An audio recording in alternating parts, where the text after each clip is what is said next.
How can we confess wrongdoing to others? I collect confessions like young boys used to collect baseball cards. You see these stories about people confessing things. Sadly, most of the stories you see in the news media come out of Washington, D.C., where all of our politicians are. And it's not because there's more sin in Washington, D.C., but there's a lot of reporters always trying to find things and make news out of things. So you often see politicians, you see movie stars, celebrities, sports stars who have been, whose some kind of misconduct has been exposed. And most of the time when they make their confessions, they are loaded with qualifications. They're loaded especially with the word if. And there was a US senator who lost his seat one time some years ago, and his last desperate effort to save his career was to make a public confession that was pitiful.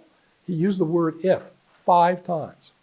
If I've done something wrong, and if people have misinterpreted it, and if they do, he didn't admit to anything.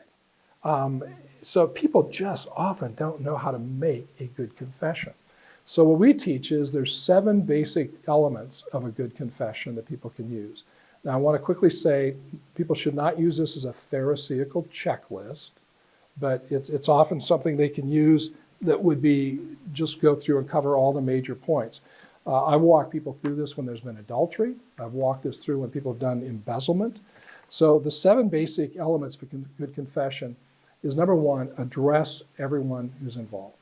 If I've only offended one person, I go to that one person. If I've done it in front of my kids, quarrel with my wife, my kids have observed it, I not only confess to my wife, I confess to my kids. If a pastor did it from the pulpit in front of the whole church, guess what? His confession better be from the pulpit to the whole church. So the confession goes as far as the sin. The second element of 7A confession is to avoid if, but, and maybe. All the words we want to use to minimize our guilt. And it is almost comical to see when I ask people to do this, how they struggle with this desire. So, for example, I'll tell people, if you're inclined to make a statement in a confession where you're going to use the word but, I know I shouldn't have lost my temper, but you really made me mad. As I said, okay, wherever you see the word but, put a period in the sentence and erase the rest of the sentence. And you actually see people, they say, I know I shouldn't have lost my temper. And you can see this inside, they've got this, they still want to say something to minimize their sin.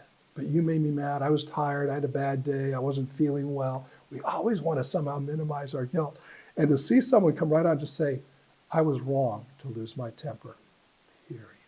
That's so hard. But it's a sign of real repentance. The word if, it basically says, I'm not even sure I did something wrong, but to get you off my back, I'll make this confession. Maybe I shouldn't have said something. That means that maybe it was okay. So eliminate all those qualifying words. The third A is to admit specifically what you did, both the conduct and the heart condition, that idolatrous thing.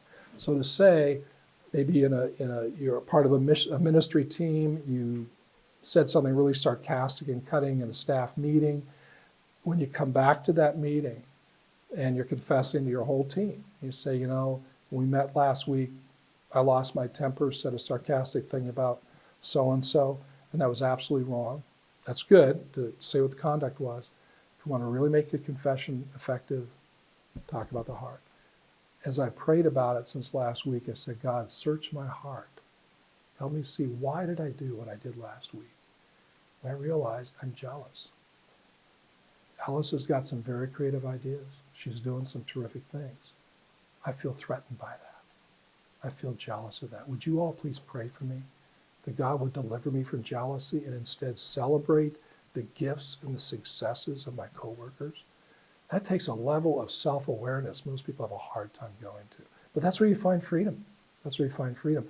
And the amazing thing is, and I've watched hundreds of confessions, Satan wants to get us to think that if we get that transparent and that vulnerable, people will think less of us. And exactly the opposite is true. When a leader especially makes himself that vulnerable in front of his people, he goes up in their esteem. They respect him because of his authenticity. So admitting specifically is very crucial. The fourth one is to acknowledge the hurt. is to acknowledge how it affected you. I'm sorry that I hurt you when I said this. I'm sorry that I made you worried when I was home late and didn't call ahead. I'm sorry that I tempted you to be bitter toward me. I set the stage and provoked that. And you know, to really say, I know how this affected you and I regret that, to express some genuine sorrow. The fifth one is to acknowledge or to accept the consequences. It's the idea, the biblical idea of restitution. I've damaged you somehow, and there's some consequences that I need to do everything I can to repair. So if I'm working with a ministry where someone embezzled money, consequence is restitution. Here's the payment plan to come back and restore that money. If I damaged you by gossiping against you and spreading false information, guess what the solution is there? Is I've got to go to that same circle of people and say, when I said this about so-and-so, I was gossiping, it was wrong, and I need to ask your forgiveness. He's actually has great integrity in this. You have to really repair that damage. The sixth one is to alter your behavior, is to say, with God's help in the future, this is how I want to behave. If I have a problem, I'll come and talk directly. You really acknowledge, this is where I want to grow, this is where I want to change. And then the seventh part of this confession process is basically to ask for forgiveness, is to lay those things out and then say, will you please forgive me? And it's funny. That is often the hardest step for many people to have, particularly men.